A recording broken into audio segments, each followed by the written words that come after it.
we hop in with HEA, Lord Jesus, toe, we are gonna quickly go through some developments. Now, the episode for Single Life would have already aired before this is coming out, but we are going to be covering that. I am going to blast that out to the socials so everyone is very much aware that we are going to be covering that. Very excited for it.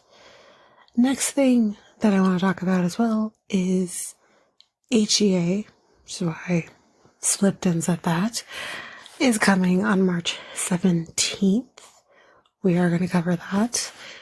And we also have 90-day diaries. So we aren't going to cover it, but we're going to cover it very similarly to how we cover kind of those bonus type episodes. We're not going to do like full recaps of everything, but we are going to cover that. So that will be discussed more in detail once we're back up and running. And I think 90-day diaries kind of is a little later and it's not right in the beginning of the year. So I will talk about those things, those shows on air. Of course, Single Life had already started, so that's fine. But when it comes to HEA and 90-day diaries, we will talk a little more about that. But I will put that up on our socials much prior to this coming out, that we will be covering those. So if you have any questions, anything like that, you can definitely check out our social media and you'll have all of your answers there. So let's get into this episode. So didn't expect 2 hours. Didn't know that was going to be happening. So I'm going to try my very best to make sure that I don't forget anything in this episode, because I still want to kind of cover everybody as much as I can. So for those who need to hear it, this is going to be, we'll see how this goes. It might be one episode, it might be 2 separate episodes. We'll see how that goes. Anyway, so the first couple we see that we're going to talk about on this episode is the continuation of the whole Julio and Kirsten situation. So we kind of step in with this recording of this conversation between him and Kirsten, where basically she's saying, like, why are you recording me? And he's saying, you're talking to this other guy and I was gonna marry you and all of this, like basically trying to insinuate like you're cheating on me, blah, blah. So she kind of says like, I wasn't cheating. At one point she actually calls the guy and he says, no, nothing's happened to me. We didn't sleep together though, right? Did we kiss? Kind of, in my mind, I'm really on the fence when it comes to Kirsten and whether or not she did or she didn't. What I find very weird about her, just to kind of close that little chapter up, what I find really weird about her is the fact that, number one, she blocked this person who's supposed to be her friend instead of opening that part of herself to Julio. Like, I can understand that maybe she's trying to protect herself and protect her relationship by really and truly lying to him about it, but I did find that very weird. And then there's also the aspect of like having this phone call and she kind of feels like she's kind of prompting him to say what she wants him to say. So it felt very weird. Now, can women be friends with the opposite sex? Despite what Harry said on When Harry Met Sally, yes, you can. But it's just, this to me felt very weird. I'm not sure where I land. But then she kind of says, like, well, you were with another girl. And then we get the story about this girl. So, for those who didn't watch the episode, here we go. Basically, he went to a wedding. This probably would have been, I'm going to assume the timeline is after she came to New York. And he went to some wedding where he was DJing. He met this woman, and instantly they are liking each other on Instagram and friending each other on Instagram and going on dates with each other and stuff like that. And he is still actively in his relationship with Kirsten. Remember, guys, he was supposed to be moving to the Netherlands. So she suspects that when he broke up with her over FaceTime, the reason he was so cold to her was because he was already full-blown in this other relationship for which he either has feelings for this person or he's in real love with this person or whatever the hell the situation is. I believe her. Hands down. I believe he cheated on her with this woman. He tries to, save his ass a little bit here, but it's very clear you cheated on her. With this woman. That doesn't necessarily negate the things that she was doing, but it could be very clear either he's a cheater or they're both cheaters. I don't know where I land, but I can say he is definitely 100% cheating on her. I think, in my mind, I think we can all agree, this man was never planning to move to the Netherlands, despite the fact that he's like, I love to travel. I don't want to live here for the rest of my life, and blah, blah, blah. I do think his family definitely helped push him in that direction. But now, kind of finding out about this woman, it makes sense. You were never going to, because you were in this relationship with this woman. And what Kirsten says in this moment, actually after the moment, was when she says, his mom said it. His mom, if we don't remember, because this was a million years ago, his mother said, he always lies. And I said, that is right. She did say that. So, I don't know what motivated his mother to say those things. But, I feel like it's probably more about the fact that as a son, he's probably lying to his mother or other family members or whatever. But I will just say this as it is, you can lie to your own mom, right? Chances are it's not going to be hard to lie to a girlfriend. But here's what I'll say. I don't know where this woman is. I don't know if she's listening to this or who needs to hear this or whatever. What he did to her, he will do to another person. It's never going to end with this person. He still has a lot of life to live before he realizes it's time for me to settle down and it's time for me to have a family if that's what he wants or whatever. He isn't there yet. He's really not. But, in true Sean fashion, she does say, well, hopefully you guys can take these lessons that you've learned in this relationship and apply it to your future relationships. In other words, we wish you the best. But again, I kind of just said on top of this section, I don't know where I land with these two. I do 1000% believe he cheated on her. I'm just going to go on the fence with her. I do see the where it's possible for them to just be friends, this friend of hers. But then I do see the really weird aspects of this where I'm like, I wouldn't do that. For me personally, I would not have a male friend that my boyfriend isn't aware of. I feel out of respect for my relationship and out of respect for him, he's going to know. And if he has an issue, well, we can address that issue. And if you're really uncomfortable about something, okay, well then in the end of the day, I'm okay to let go of a male friend. I draw the line with my female friends. But, like, we can figure that out, but I'm going to be open and honest with you. I think being open and honest goes a really long way. Because, I mean, I've been very open here that I do have a friendship with my ex-husband that my boyfriend is very much aware of. If he were to ever ask me a question of, like, well, when's the last time you spoke to him, whatever the case may be, I will answer him. But generally speaking, he knows that we talk from time to time.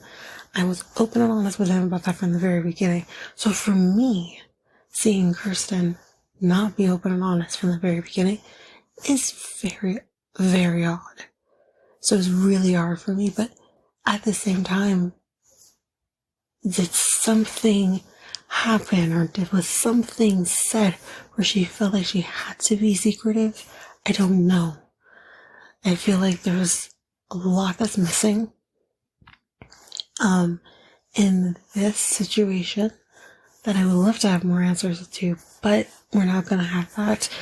We, as the viewer, are not necessarily owed that. But at the end of the day, Julio sucks. Really and truly. So, not to say that cheating is okay, but he sucks anyway, so it is what it is. But yeah, those are my thoughts on Julio and Kirsten. And here, you know what? I'm going to continue calling him Julio because he wants to act like he didn't have to be called Julio. Well, you actually were okay with it. So anyway. And then Kenny and Armando were next. And this is very short for the most part. But they have moved to Mexico City. They are living in a safe apartment where there is, like, I don't know if it's necessarily a security or a doorman or something of some sort, but they are in a home where Armando at least feels comfortable. They did mention, I don't know if it was since they've moved, but they went out partying one night and they said that someone was kidnapped and murdered in that area of the club, which probably spooked Armando a little bit, but as everyone kind of said, that unfortunately happens everywhere.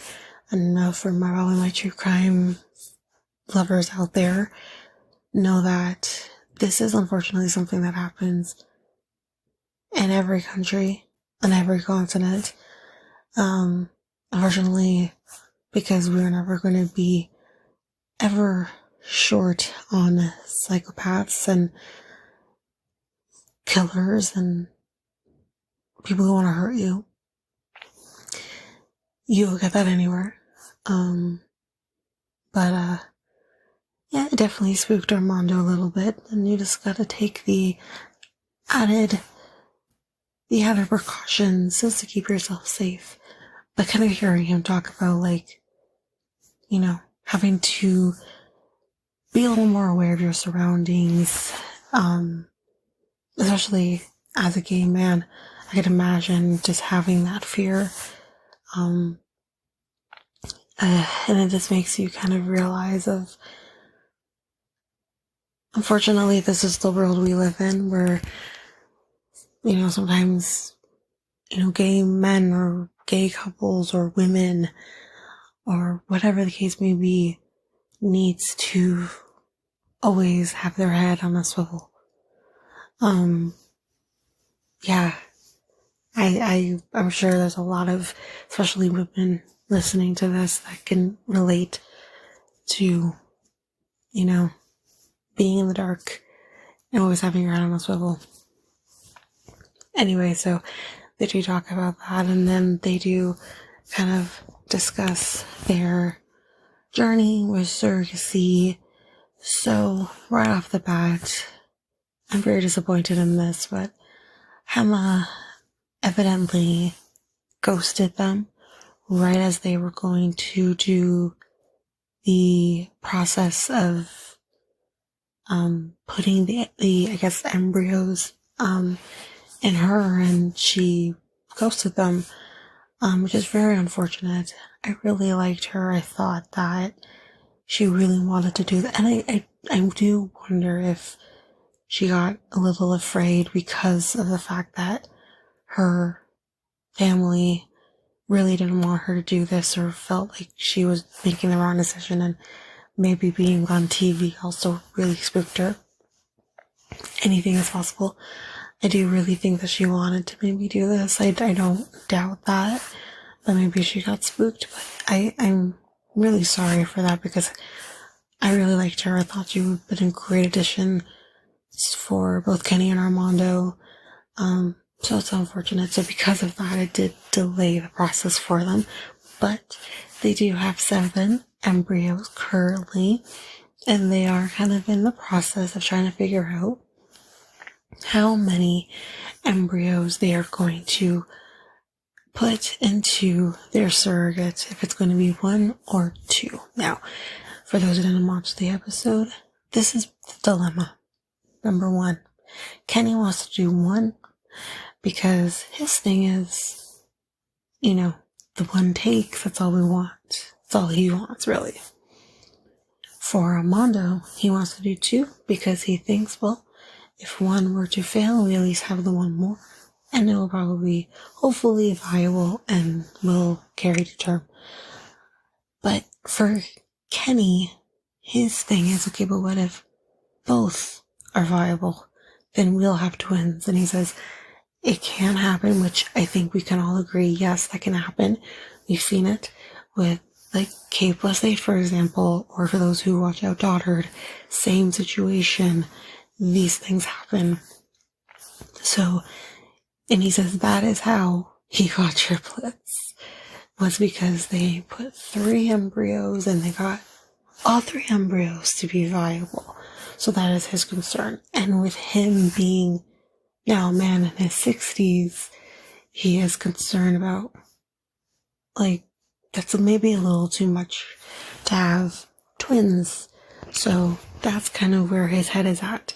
Now, they did kind of say, like, the other cast members were kind of saying, well, if it doesn't take, then at least, I think it was Danielle said it, if it doesn't take, then maybe you can just do it again. And Kenny's like, yeah, this whole process is $74,000.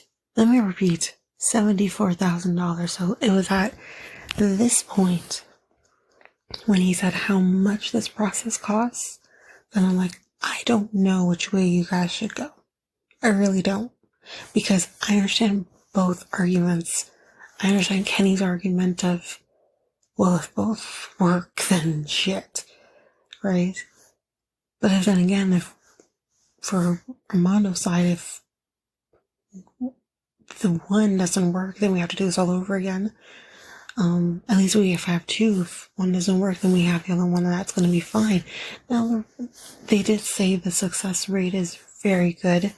If you do 1, it can kind of be about 70%. If you do 2, it could be like 80-85% chance that it will work. So that's really great odds. Even with 1, that's great odds. But it's kind of still like, but what if we do 1 and then that doesn't work and we have to do the whole thing all over again? Like, I don't know what the right thing is to do. I understand both arguments, like I said. So, again, I mean, I don't know what I would do in the situation. I really don't. And I am much younger than Kenny is, and I don't know if I could do 2, because what if 2 does work and then shoit? You know what I mean? Like, I don't know. So I really feel in this, they have 15 days to figure it out, but I really feel in this moment it's kind of this, if you are a God-fearing person or whatever the hell, if you have your faith or whatever your faith looks like, pray or manifest or whatever you need to do to kind of guide you in the right direction, because that's really the only advice I could give.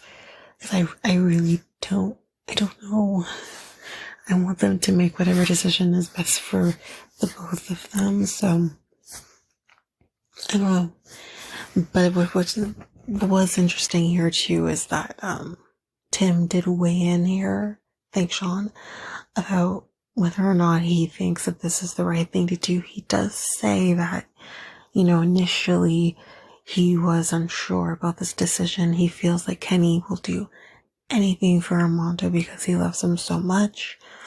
And also that he is such a selfless person that he will put other people's happiness before his own. And Kenny admits that, yes, he definitely does do that. He's done that with his kids. He's done that with Armando.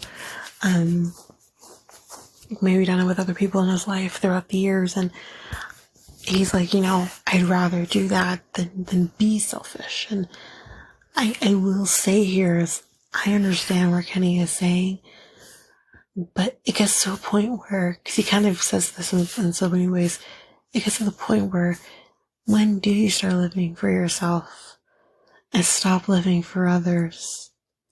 When does that stop, And, I understand your kids are your priority, your first priority, and you will bend over backwards for them if that's what they need you to do. And I understand Armando's your husband and the same applies. And it's just like, but when does Kenny live for Kenny? Because I do worry whether or not he really does want to do this or he's doing this for Armando. I do believe him also when he says, I wouldn't have done this if I didn't want to. It's just, I don't know. Anyways, it doesn't matter. I want their happiness, and if this is what is going to give them their happiness, I'll hire to them. But that's pretty much where we kind of leave off with them. We don't know. We don't have any answers. I guess we will see them in a future season where we can get some answers. But that's it for Kenny and Armando for this episode. I'm assuming we might get a little more Kenny and Armando for the next episode because we didn't even tackle the conversation that went down between Armando and his mother. So I guess we'll might come back to them next week, but that's it for now. Okay, so Danielle and Johan, my God, there's quite a bit of information here, so I'm going to try my best to try to remember everything, kind of keep this in some sort of semblance of order here. But first of all, Danielle, I don't understand you because personally, okay, so here's what I'll say. We do find out here that Danielle and Johan did see each other about 2 weeks prior, where she and Johan had dinner with his family. Say what? Come again? What? Why? Now, she explains that she did it because she has such a strong relationship with his family and doesn't want to give that up. Here's what I'll say. Again, I understand this because I went through the same thing with my ex-husband where it was like, I have built such a bond with certain people in his family that I didn't want to give up. Now, for reasons that we don't need to get into, I was perfectly okay to give up certain relationships with his family. And I think he would 100% was okay with that. But initially, that is a concern because it's like, I built this relationship with them outside of my relationship with him. And I kept that going for some time.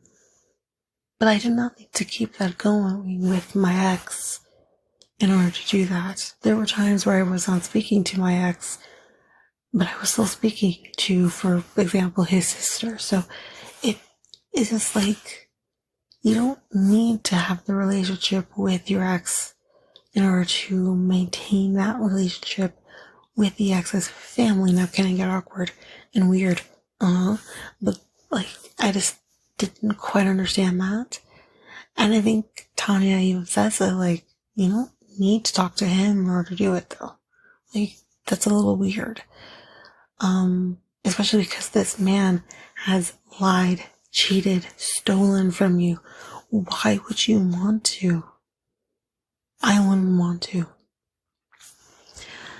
But we do kind of go through the whole thing about whether or not Johan cheated or whatever.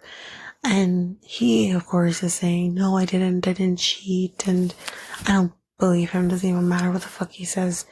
It doesn't matter. You cheated on her. It is what it is. But at one point she does kind of say, you chose our apartment complex because you were bringing back these women to that complex. So, explain that one basically, right? But here's what I'll say is, he's definitely said the quiet part out loud, because listen, here's what I'm going to say. I know with this situation, it is very divided as to whose side we're on. But let me clarify. I'm on no one's side. I'm on no one's side. The thing for me is, Johan triggers me because I've been through what he's put Danielle through. But at the same time, I think also Shekinah says it at some point during this tell-all is, Danielle went after a particular type of man who was young and hung. And this is what you got. So I think at the same time, both things can be true. He's a manipulator, but so is she. So I'm on really no one's side here. I want to make that very clear. So we have him kind of being this cheating, disgusting, and he admits, yeah, I sent my dick pic and blah, blah, blah, whatever. And I mean, go on with your past self, fine, but when you're married, not so much. And the only person who should be going off with your bad self is with me, not with this random person, or potentially, like, I think she says, like, there's, like, 50 of them, like, some crazy fucking number of women that he's corresponding with and all of this, and he says, like, well, if I had money, I wouldn't be in debt, and all of this, and it's just like, keep it, so, like, whatever. Anyways, there is at one point he does say, I had a job, 100% true, and I could no longer do my job because she didn't want me working with women. That is 100% the truth, and I believe him. I believe him. I think that's very clear. And because of this, he wasn't able to maintain his, have money coming in. But he did eventually get another job, so, that shit can't fly much longer. But then at the same time, too, it was kind of mentioned where he's like, you wanted to have this extravagant lifestyle, have this apartment that's like 60,000 pesos, which is a lot of money, and I can't afford that. Which is also very true. She wants to live in the DR, but she wants to live an expat lifestyle in the DR. That is not something an average local person who is born and raised in the DR can maintain. So there is this weird medium where it's like, yes, do I think for a minute that this woman said to him, you can stay home while I work and provide? No, she never did. This is not a woman who's going to work and provide for her husband. She was literally making cheap shots at him in the previous season about how you're my wife. That's not how it went down by any means. However, I do think that this woman wanted to live an expat life in the DR when it's like, that's not realistic for somebody who is a local.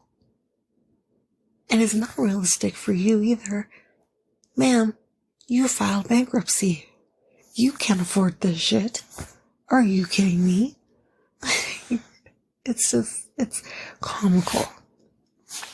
So it's just, I don't know, when it comes to these women and stuff like that, I don't want to say, y'all dumb.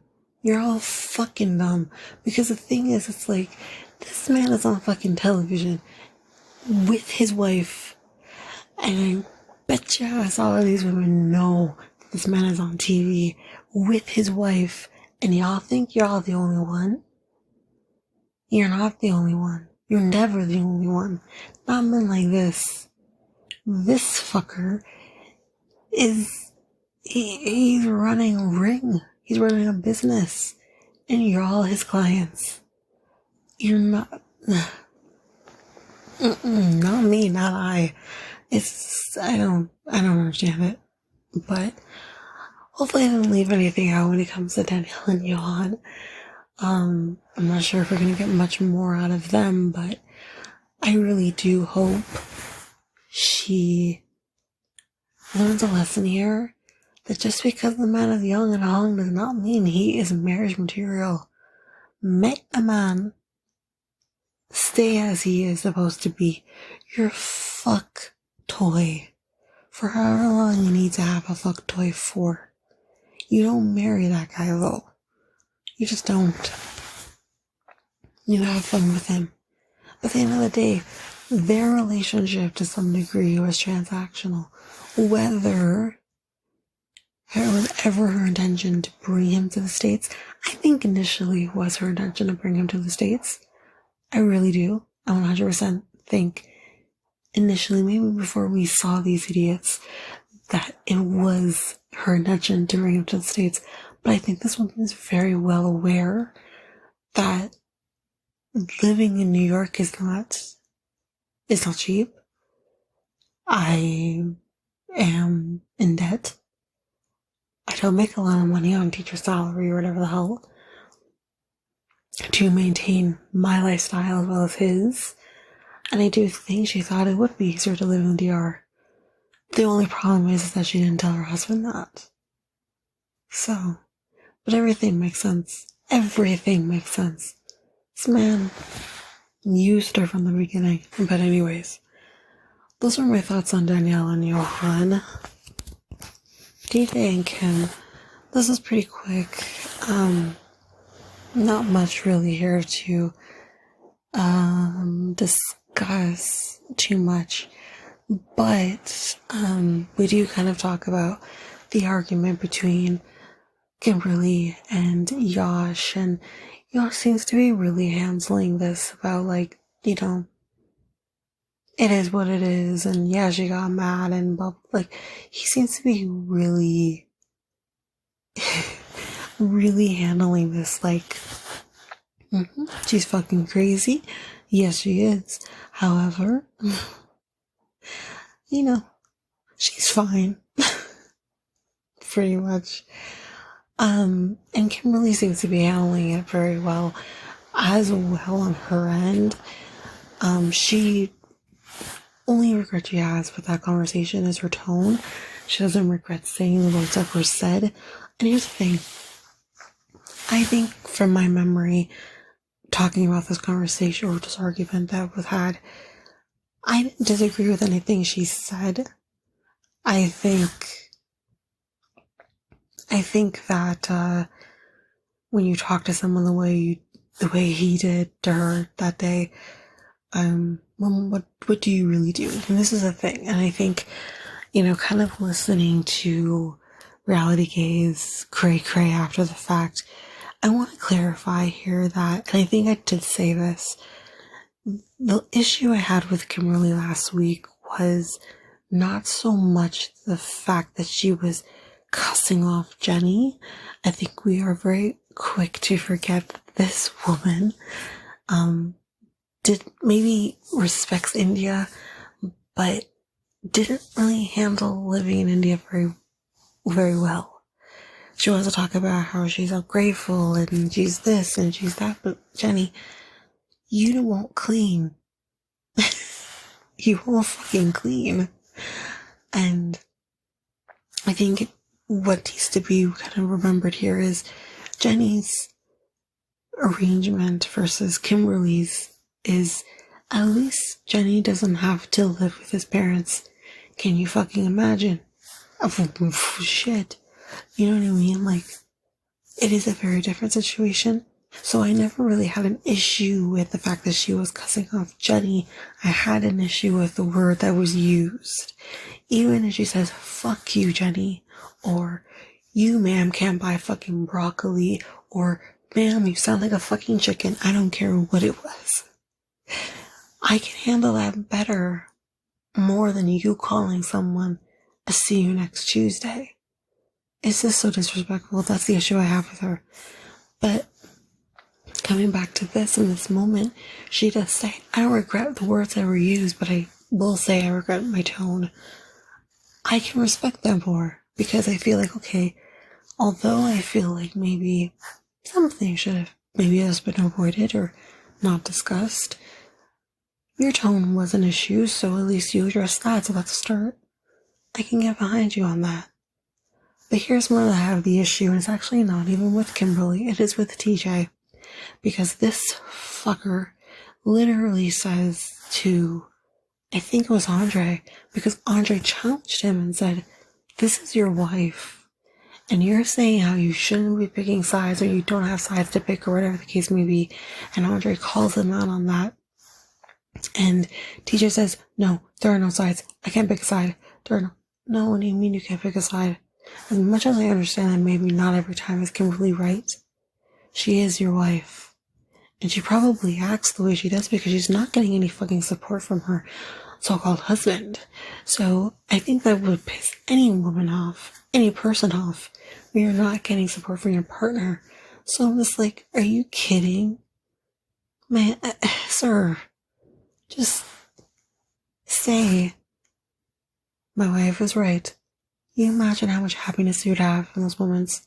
But I don't understand him. There are no sides. There are sides. There is the right side and there is a side that's going to get a swift kick up your ass. Which would you prefer? But yeah, he kind of says like there are no sides because that's his brother, that's his wife. And it's just like, no business. Anyway. And again, if you disagree with your wife, that's okay. Disagree with your wife. But disagree with your wife in the privacy of your home. Where you can have those conversations with her and say, listen, I didn't actually agree with any of those situations or scenarios. But in front of your family and your friends or whoever, just to keep the peace. Side with her. It's really easy. Anyway, that's it for TJ and Kimberly. Let's move on to the final couple, I believe, that was discussed in this episode, and that is Holly and Wayne. I'm frustrated. I'm frustrated all around by everybody in the situation, actually. And basically that's, Wayne doesn't support Holly, and Holly doesn't get it, and Holly is, been living in the States now for 4 months, and she originally moved back because her mom was sick, but now her mom's maybe better. She still hasn't moved back and doesn't have any intentions to do so. She says she's in debt and she has to pay it off, so she's gonna work and she needs 2 more months, and it's just, okay, but wait. I feel like you moved despite the fact that your husband didn't want you to. You still move back. You have no contact with him. Or you don't have at least physical contact with him. And then we do find out that you haven't spoken to him for 2 weeks. I'm confused. I'm confused by everything. I don't understand. And, at one point she kind of says, like, do you talk to him about his feelings, or is it only about you? We'll get back to that in a second, but I want to quickly talk about the fact that the argument on the table here is that Wayne doesn't seem to have any sympathy towards his wife and what she's been through. I will say, do I believe Holly was depressed? Yes. Do I also think that Holly knew what she was getting herself into? Yes, because she did live there for a longer period of time before moving there, what was supposed to be permanently. I do think that she was well aware of what she was potentially getting herself into, and she still married him. But for the sake of this experiment, we're going to say this. Everyone is kind of saying, on the side of Wayne is not supporting his wife. It doesn't look like he cares. Kind of everyone is on that side. But then you have fucking Shekinah, who's like, but he is supporting her. And, how does no one see that? How's everyone siding with her and kind of saying, like, what about his emotional support and all this stuff? Here's what I'm going to say. I'm going to say it. I feel like I said it last time. I'm going to say it again. There is some twin flame bullshit happening between Shekinah and Sarper. Because this whole thing of, very much divine feminine and divine masculine bullshit that's kind of happening between these two. And I'm thinking, we should not be supporting cults on this show. No, we shouldn't. We should really get them off screen. Like, it's just... Now, I don't want to discredit the fact that some relationship structures, some people want to have that more submissive, dominant style in the relationship, and that's fine. But kind of sitting there and very much mean girling her. At one point, there was something that she kind of said. I can't remember what it was. Someone said something, and she's like, well, I mean, she kind of is, like, being bitchy. And it was just, like, that's not helpful. And I think what we kind of all need to remember, and I don't want to use her or I don't want to say condition, does feel right, but what she goes through mentally, she doesn't use it as a crutch herself, so I don't want to, but I feel like people do forget she has ADHD, and maybe that is why she is dramatic in certain situations. I don't know, though, because I don't deal with that. I don't know anyone who deals with that, so I don't know if that can be something, but, that was kind of it, actually, where she kind of, someone says, so, she's dramatic, and she kind of is, like, I'm very much over Shekinah. I've been over Shekinah from the very beginning. I've been pretty over Sarper from the very beginning. I'm over all of it. I'll be okay if I never see them again. And it's just, if you want to live that lifestyle, Shekinah, fine, by all means. Don't drag the rest of us into it. We don't want any part of it. Okay? I don't believe in twin flame bullshit because of the cults. So, just cut the bullshit. Really, truly. Anyway, I think the next kind of thing that is brought up here in this conversation is the fact that, do they see themselves being a married couple? Mainly because, Wayne, do you see yourself still as her husband? And he's like, I don't know.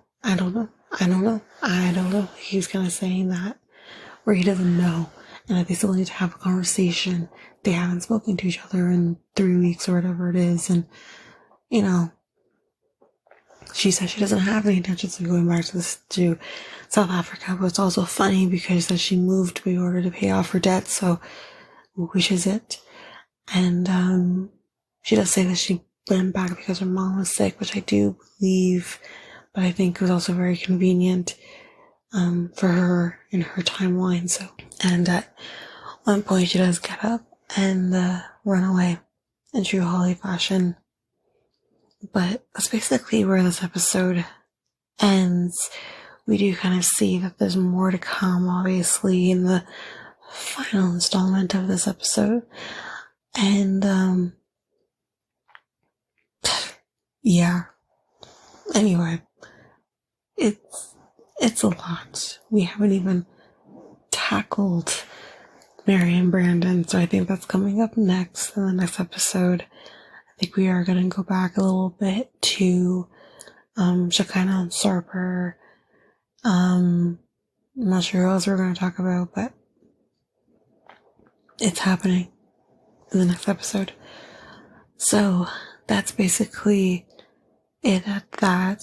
So this is definitely going to be its own episode because I've been going for about 46 minutes. So that's it for now. So when it comes to episode 3, I don't even know anymore. Episode 3, the final episode of the tell-all. Surprise, we're going to be doing a full recap. So this ends this episode. The full recap will be its own episode. So that you should be getting fairly soon. So that is it for this episode of Toe.